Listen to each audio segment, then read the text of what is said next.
Les gros bidous, bienvenue maintenant que je suis lancée dans ma série de vidéos pour l'analyse carte par carte des cartes de la suite des coupes. J'ai l'impression de ne plus pouvoir m'arrêter. En tout cas, c'est avec beaucoup d'enthousiasme que j'attaque aujourd'hui la deuxième carte, le 2 de coupe. Bienvenue, posez-vous parce que je pense que ça va être assez long parce que les cartes qui sont en apparence un peu simples ne le sont jamais. Donc, il y a toujours des choses à décoder. Et les cartes qui sont censées aussi être des bonnes cartes, des cartes positives, passeront souvent des cartes avec beaucoup de facettes aussi, puisque aucune carte de tarot n'est aussi simple que c'est une bonne carte ou une mauvaise carte. Il y a plein de facettes, évidemment. Donc, youhou!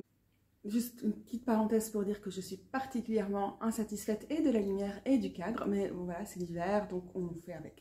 Peut-être que le plus simple pour entrer dans la carte, c'est de se dire c'est un 2 et c'est des coupes, et comment on met ça ensemble. Pour moi, les 2, dans les 4 suites, c'est des cartes d'équilibre et ou de déséquilibre, de décision et ou d'indécision, de faire des choix, des cartes de mettre sur la balance, hein, c'est aussi ça, trouver l'équilibre.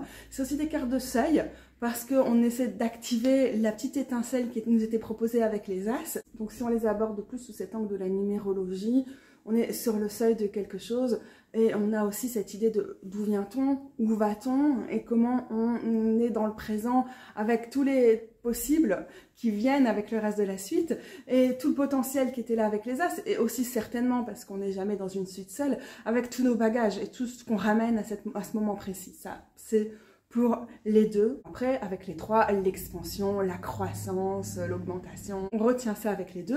Puis avec les coupes, on est sur tout ce qui est de l'ordre de l'émotionnel, de notre ressenti.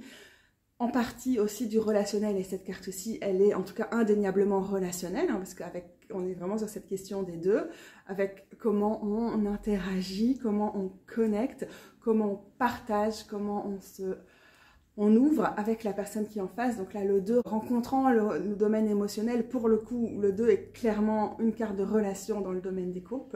Parce qu'on est dans le domaine des émotions et des sentiments, on a l'impression de le voir souvent comme une carte sentimentale. Et certaines représentations de la carte y participent aussi. Mais je crois qu'il ne faut absolument pas limiter le 2 de coupe au sentimental.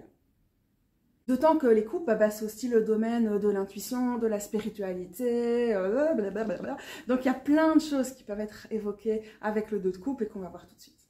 Donc, partie suivante, je vais aller un peu plus loin et peut-être donner maintenant quelques interprétations très classiques, très basiques de la carte, sans encore aller dans le fait de décoder, de creuser. C'est une carte de rencontre, vraiment, de rencontre à un moment où on est à cœur ouvert. On a une fluidité dans les échanges, hein, c'est la question de l'équilibre. Parfois, vous allez voir aussi sur certaines représentations de la carte, je me suis dit, tiens, il y a aussi la question de la symétrie qui ressort là, l'harmonie qu'on va aussi souvent associer au 6 et qu'on va revoir aussi avec le 6 de coupe. On a la question de pouvoir être pleinement soi-même, d'avoir cette impression. Alors ça peut s'ancrer dans le temps et ça peut être le début d'une belle relation, hein, quelle qu'elle soit, dans quel que soit le domaine relationnel, du sentimental au spirituel, à l'amical, au blablabla. Mais ça peut aussi juste être un moment d'intense communion. Donc l'union et la communion, c'est aussi des mots qui vont très très bien avec cette carte. Communion ayant peut-être une connotation plus spirituelle. C'est aussi une question de communion avec soi-même. Et donc quand on dit pouvoir aller à la rencontre d'eux, ça va se représenter davantage sur certaines cartes, mais c'est aussi aller à la rencontre des parties de soi qui sont peut-être cachées, qui sont peu admises, qu'on a du mal à admettre, qu'on a du mal à écouter, que peut-être, pour utiliser un langage plutôt psychanalytique, qu'on va refouler, ou bien dont on va avoir honte, ou qu'on a du mal à assumer, juste qu'on a du mal à écouter. C'est aussi une carte d'écoute, de se sentir écouté, et comme c'est une carte d'échange, de pouvoir écouter en retour et d'être vraiment, c'est ça, cette question d'être à cœur ouvert dans la rencontre, de sentir ce moment où on connecte et nos coupes, donc ces récipients où on met tout ce qu'on ressent, toutes nos émotions et tout ça, elles se partagent.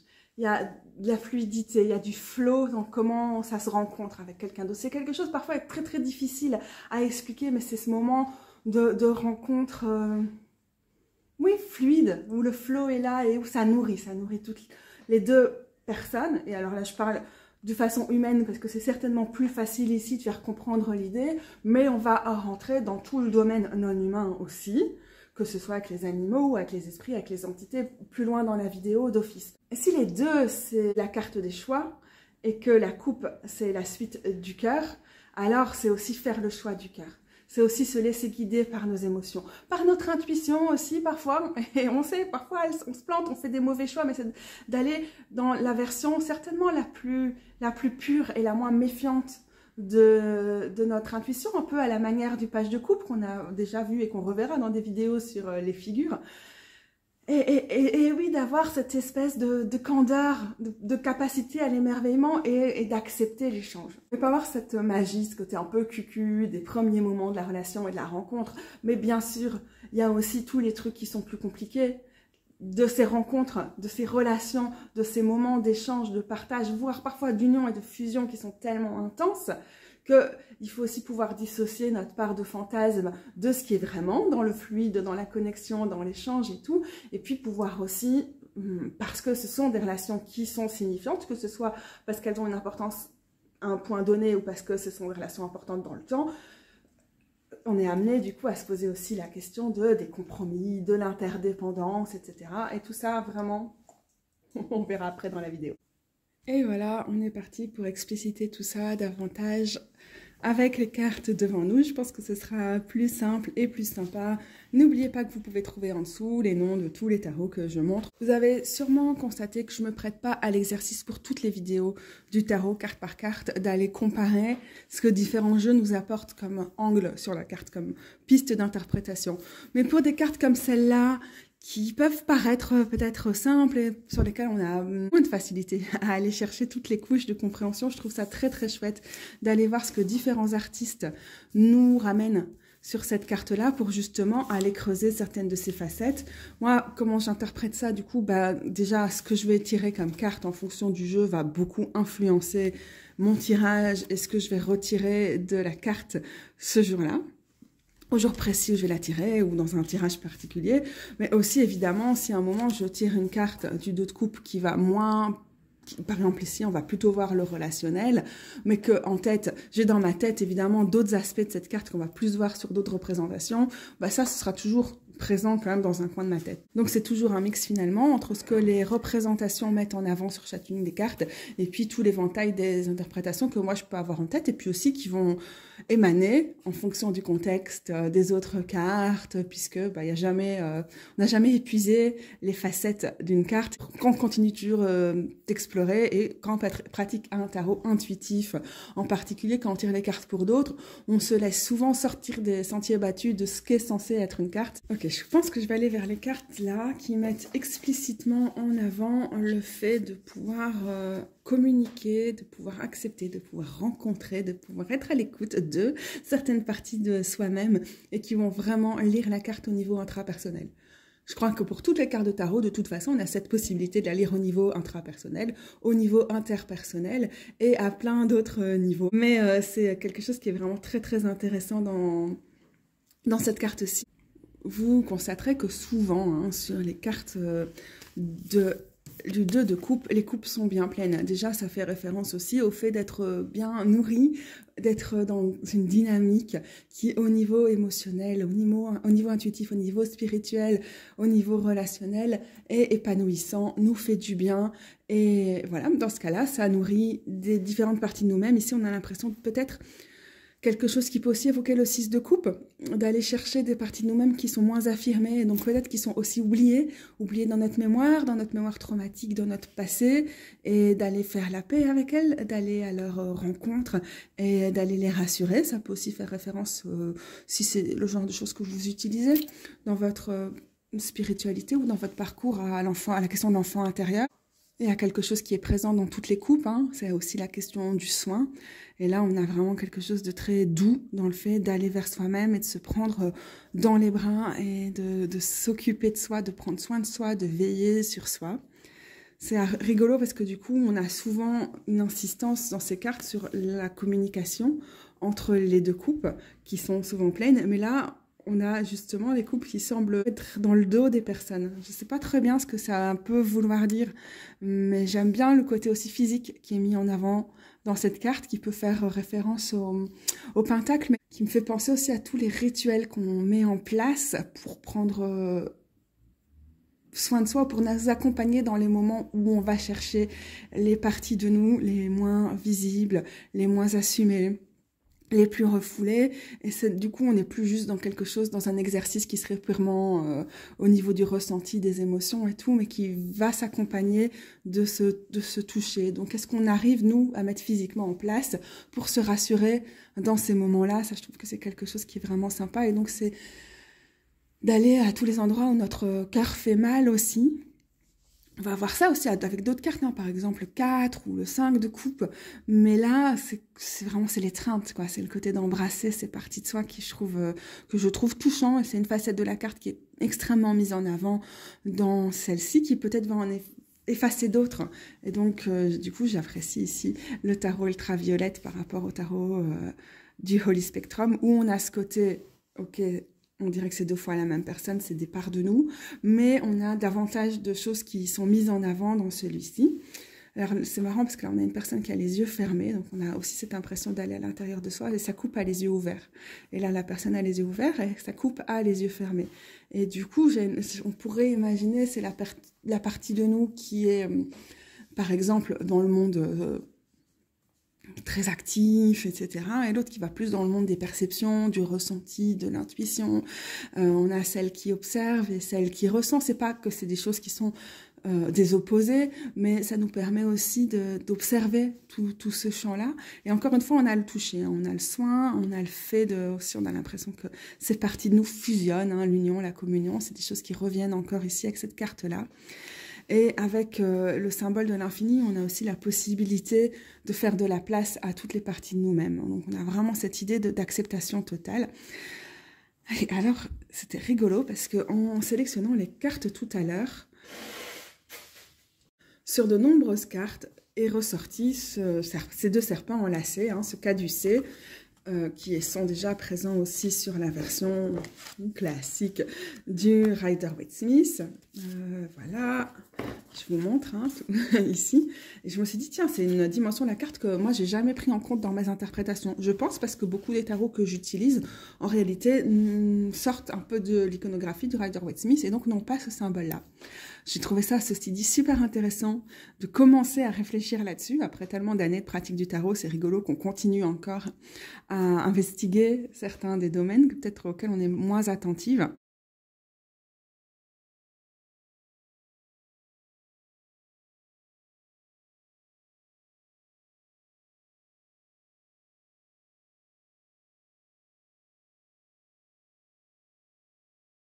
C'est aussi un bon exemple de ces moments où se fixer sur certains éléments de la carte et les laisser nous parler et les laisser nous emmener quand on interprète un tirage ou qu'on interprète une carte, ça peut nous faire choisir un certain aspect de la carte et qui va parfois nous emmener très loin des interprétations habituelles de la carte et que ça peut aussi être intéressant, ça peut être des moments où ces cartes nous surprennent et voilà, c'est chouette. Mais je ne mettrai pas non plus une importance capitale là-dessus personnellement quand je vois la carte. Après, quand je vois les serpents, je pense aussi évidemment au renouveau, à la renaissance, hein, les mues du serpent. Et je trouve ça aussi très intéressant d'apporter ça avec la carte. Il y a une notion de renouveau, il y a aussi la notion de profondeur, d'une puissance qui serait primitive, qui serait là depuis longtemps avec le serpent, hein, dans certains mouvements spirituels associés aux déesses et tout ça. On dit, et souvent avec beaucoup avec des preuves intéressantes qui sont amenées, hein, que les serpents, c'était les symboles des déesses qui ont été écrasées par le patriarcat. Hein. Donc, par exemple, c'est associé dans cet entrelacement-là à la méduse, au sang de la méduse que Persée a évidemment démoli et qui reste comme héros le symbole du règne du patriarcat. Mais Méduse, c'est aussi la grotte à l'intérieur de nous, comme au niveau sociétal, au niveau de la psyché collective, de l'inconscient collectif et tout, où on va cacher les parties de nous qui sont plus rebelles, qui ne se laissent pas domestiquer et qui refusent de répondre aux règles du patriarcat, etc., etc. Et donc, c'est aussi ces aspects-là de nous-mêmes qu'à plein de moments, on est obligé de taire, qu'on est obligé de masquer, qu'on est obligé de laisser parfois se terrer et qu'on oublie nous-mêmes. Et avec ce serpent qui monte comme ça, on a aussi cette impression de ok, on est dans une dynamique relationnelle, on est dans une rencontre qui nous permet aussi d'aller chercher ces aspects de nous qui sont ceux que la plupart du temps on ne peut pas exprimer. Et c'est d'être avec des personnes ou des animaux ou des lieux ou des entités ou des déités où en fait on peut exprimer et on est en plus encouragé à exprimer ces aspects-là de nous-mêmes, ce qui est aussi présent avec ce lion ailé qui semble rugir. Et donc je trouve qu'il y a vraiment une invitation aussi à faire la paix avec ces parties-là de nous-mêmes et à un moment à se dire non mais c'est pas à moi de fermer ma gueule ou de pas laisser ces parties-là s'exprimer en fait.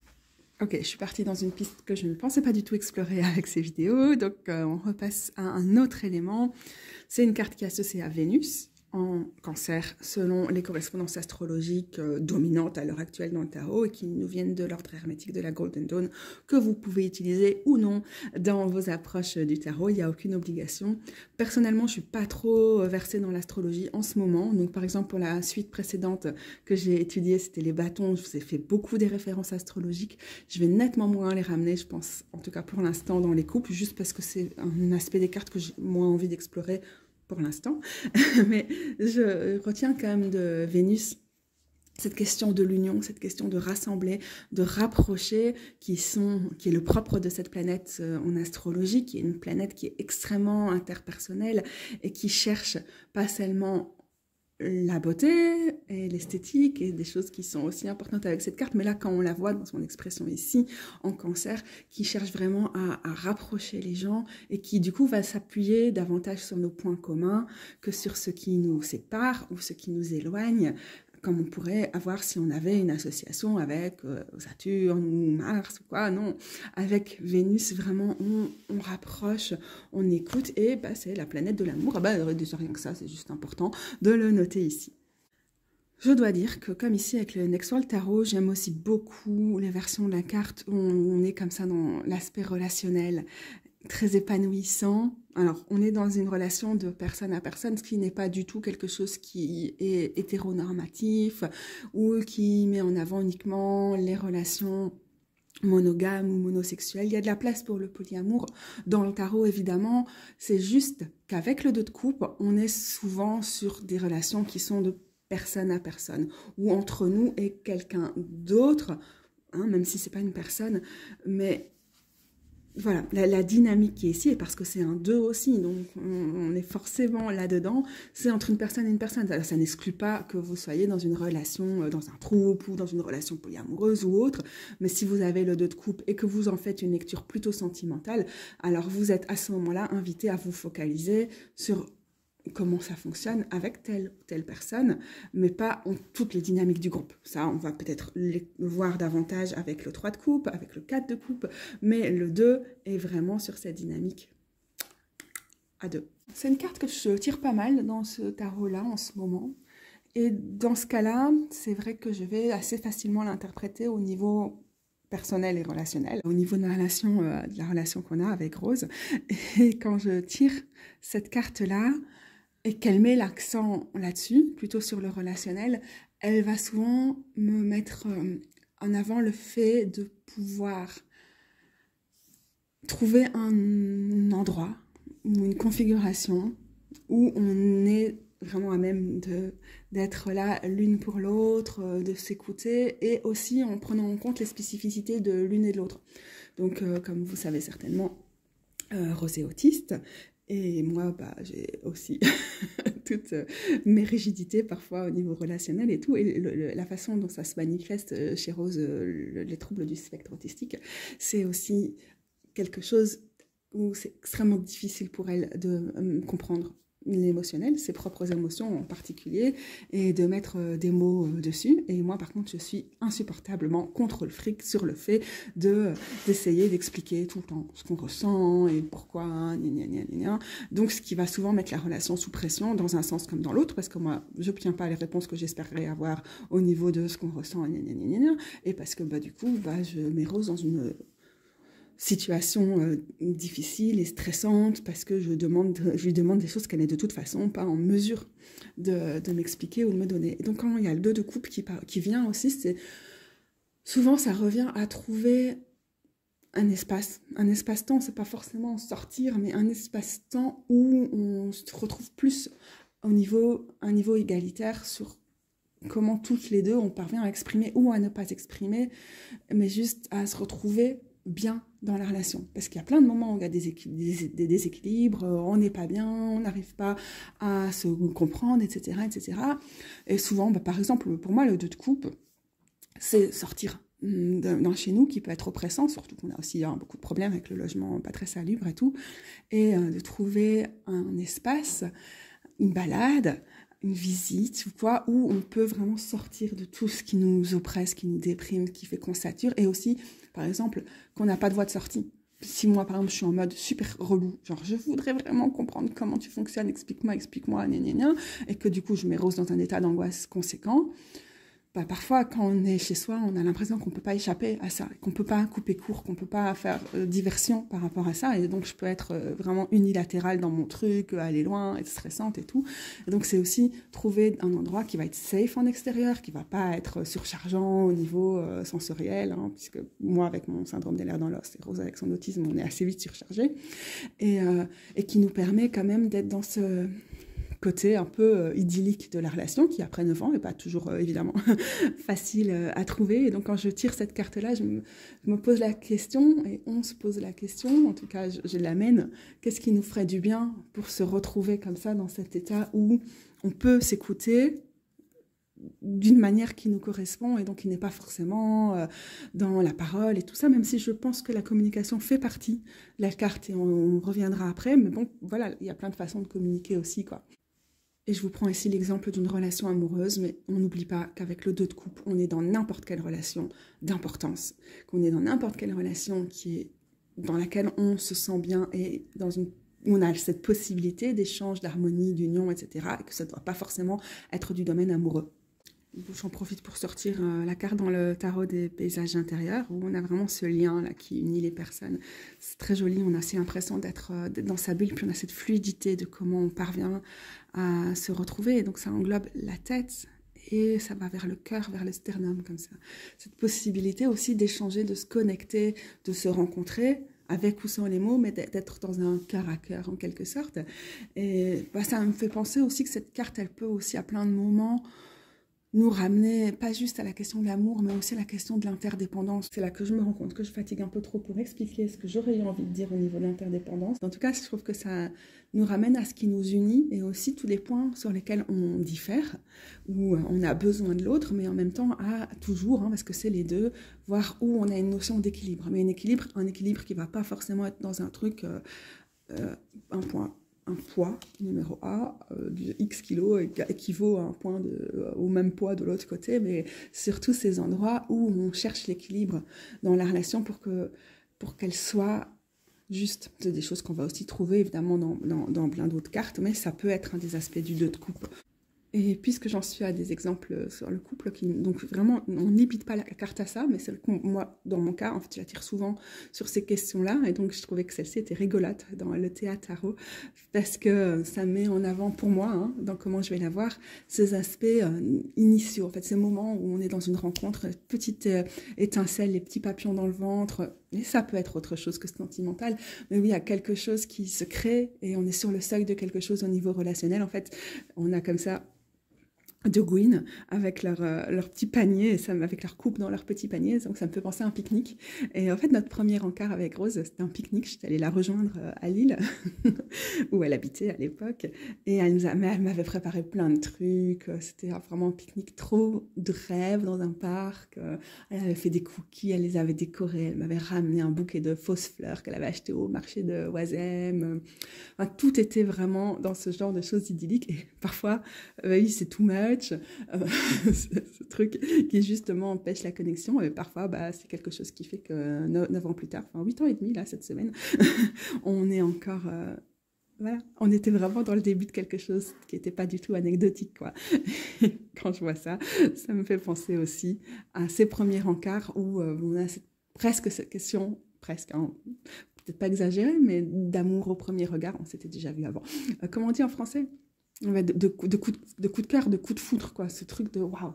Je me sens d'un coup, je vibre vraiment avec cette personne et mon cœur s'ouvre et je me sens bien et je peux être moi-même aussi. Ouais, pour rester dans les expériences plutôt personnelles, en réalité, super souvent, je tire cette carte pour des questions de relation.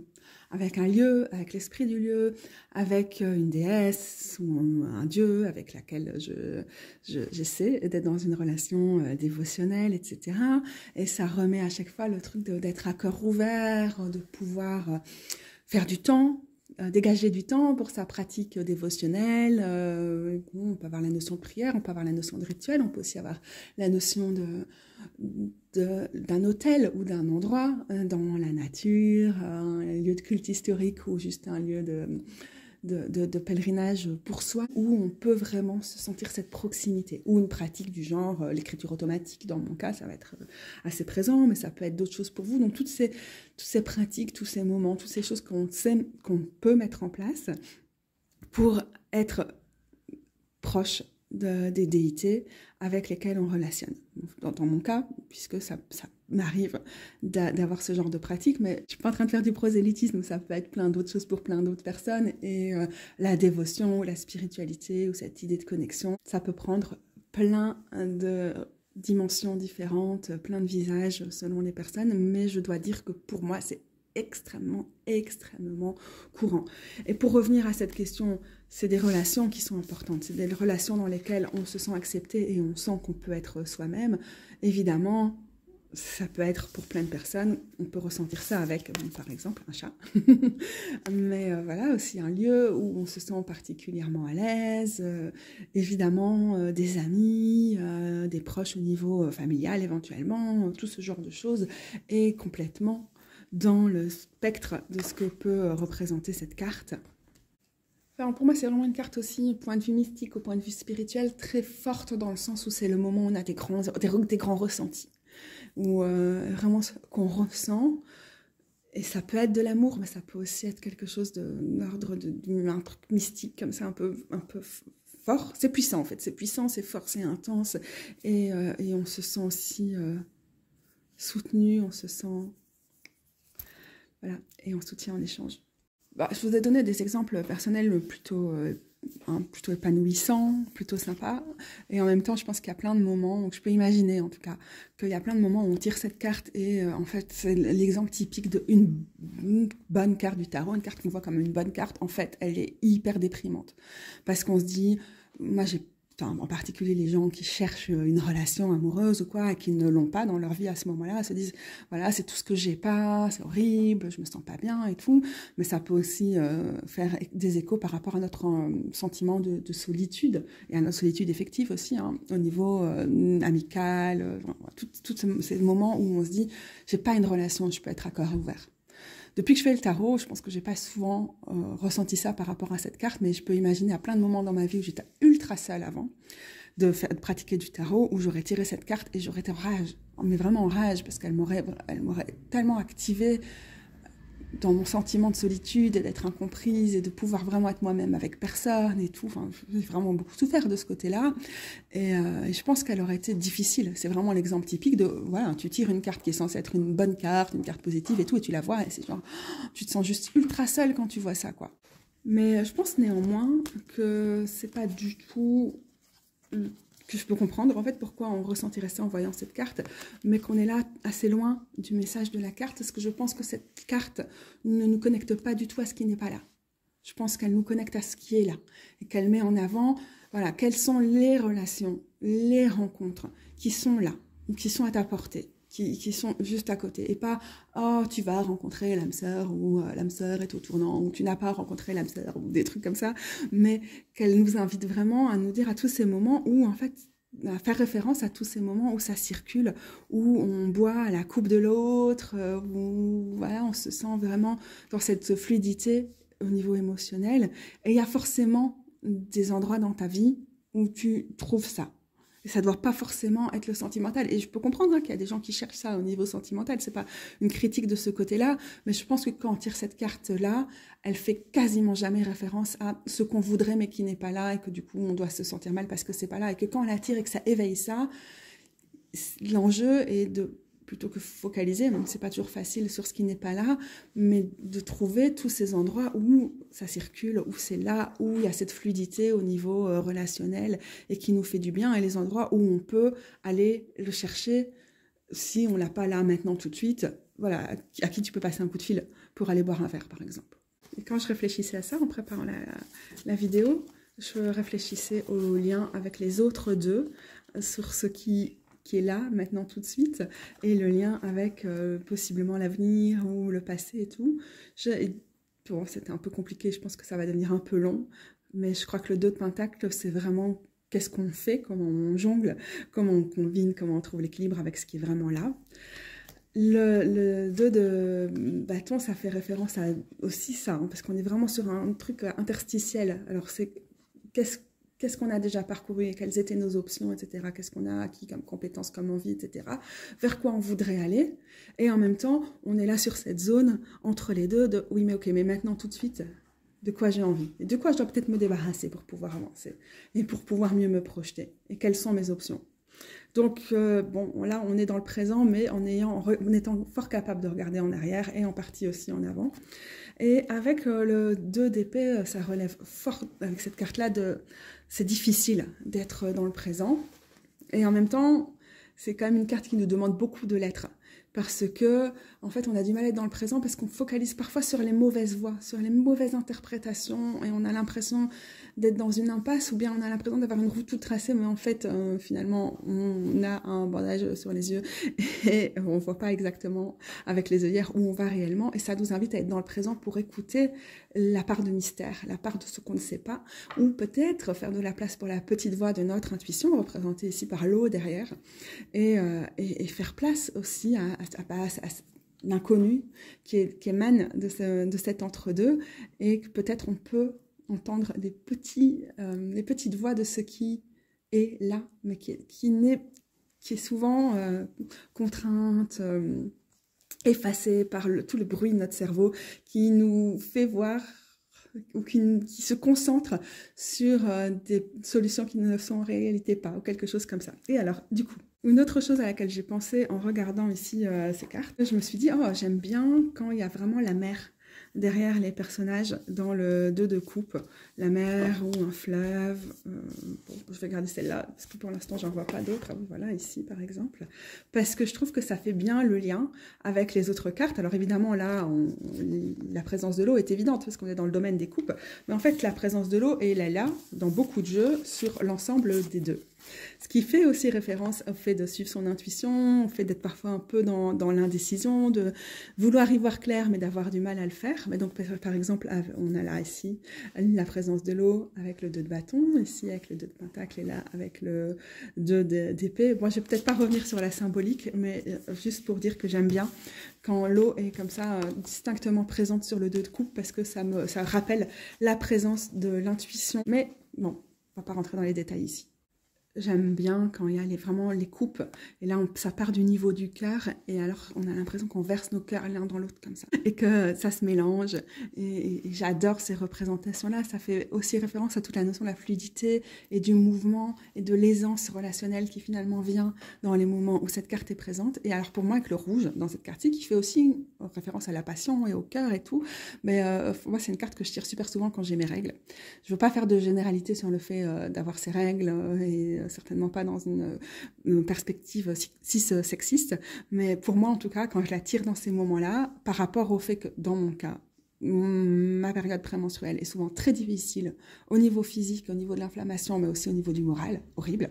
Je suis ultra déprimée, ultra mal, et au moment où je commence à avoir mes règles, quand je suis pas en phase d'anémie et que du coup je suis pas juste en train d'être vraiment encore plus épuisée que d'habitude, il y a quand même un certain relâchement, un certain c'est que genre ça a monté, genre j'étais saturée, c'était jusqu'en haut, et puis l'eau c'est cool, l'eau liquide c'est cool, et je me sens beaucoup plus créative, je me sens beaucoup plus intuitive, ça peut être des clichés sur les règles, et je pense vraiment que ça s'applique pas à tout le monde, et qu'il faut pas forcément avoir ces règles pour ressentir ce genre de moment dans la vie, évidemment.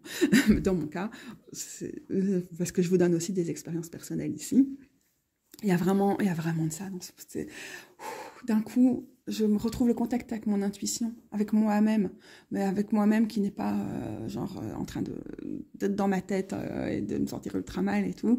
Et quelque chose aussi de la fluidité au niveau de mes émotions, de mes sentiments, qui n'est plus entravé par l'enfer prémenstruel. Et voilà, petite mention honorable pour le slow roller qui a cette capacité à me faire penser à mes règles à chaque fois. Je vais essayer d'aller un peu plus vite, sinon ça va être super long. Mais j'aime bien ces deux cartes-ci, Tarot Souveraine et l'Office Spirit Tarot, Tarot inclusif en français, où on a aussi la notion, en quelque sorte, de serment, de lien, de ce qui nous unit, de ce qui nous ancre au niveau relationnel, de ce qui nous fait nous sentir chez soi, peut-être. Je trouve que c'est des choses qui sont assez intéressantes. En fait, il y a à la fois la notion de fluidité et aussi à la fois la notion de lien et d'ancrage avec le deux de coupe. Je dépose ça ici et je ne vais pas beaucoup plus loin pour l'instant. De toute façon, je vais bientôt être à court d'inspiration. Même si je ne vais pas forcément pouvoir évoquer tout ce qui était sur ma petite liste, ni tout ce que m'inspirent les cartes, j'avais quand même envie, je crois qu'il y a un truc important, le lien avec le 3 de coupe, je pense que ça ce sera dans la carte sur le 3 de coupe, je ferai les liens avec le 2 de coupe.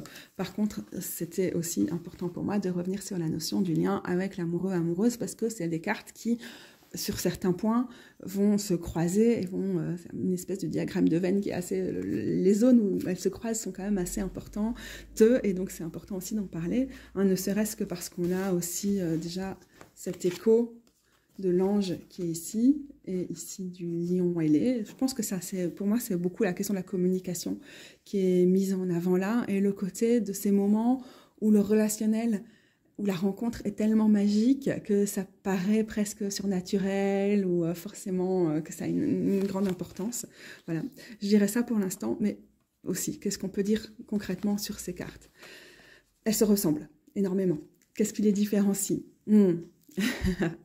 Bah déjà, avec les coupes, on est dans les coupes, donc on va davantage être sur la question du microscopique qu'avec l'arcane majeur, les atouts qui vont davantage vite avoir cette possibilité de nous renvoyer au niveau macro, au niveau plus grand, hein, toutes les choses qui nous dépassent, qui vont toucher plus de pans de notre vie, alors que, voilà, ici, on est déjà aussi plus sur du ponctuel, mais aussi, évidemment, là, on est dans le domaine des coupes. Et donc, il y a une question de choix, il y a une question de décision, il y a une question d'équilibre, mais ça se pose au niveau vraiment des émotions, de ce qu'on ressent.